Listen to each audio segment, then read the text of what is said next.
Герои картины – 4 друга, решившие покорить столицу республики. Они в первый раз оказываются в Улан-Удэ, где все, начиная от улицы, заканчивая людьми, не так, как в родной деревне.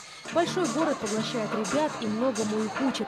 Здесь и любовь, и дружба, и предательство. Как признаются создатели фильма, перед показом сильно волновались, но уже с первых минут стало ясно, что зритель картину принял. Были опасения какие-то.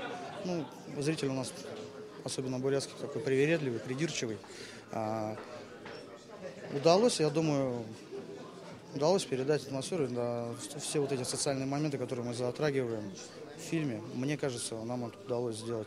Зритель довольный, это самое главное для меня как режиссера. Как и «Чайник», эта картина рассчитана на местного зрителя. Своеобразный юмор, улицы родного города, известные люди республики. Здесь каждый может увидеть друзей и знакомых. Но в отличие от своей первой картины в Улан-Удэ, ребята осветили и социальную тему. Не нужно стремиться уехать куда-то, думая, что там будет хорошо. Нужно сделать место, где ты живешь, лучше. Зрителям эта тема особенно понравилась. На самом деле мне понравился целиком весь фильм.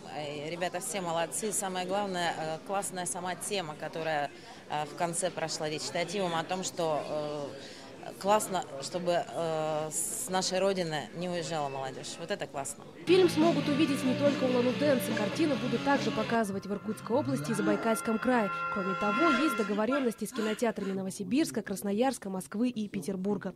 Александра Захарова, Айгуль Роднаева, Булат Банмаев, Вести, Бурятия.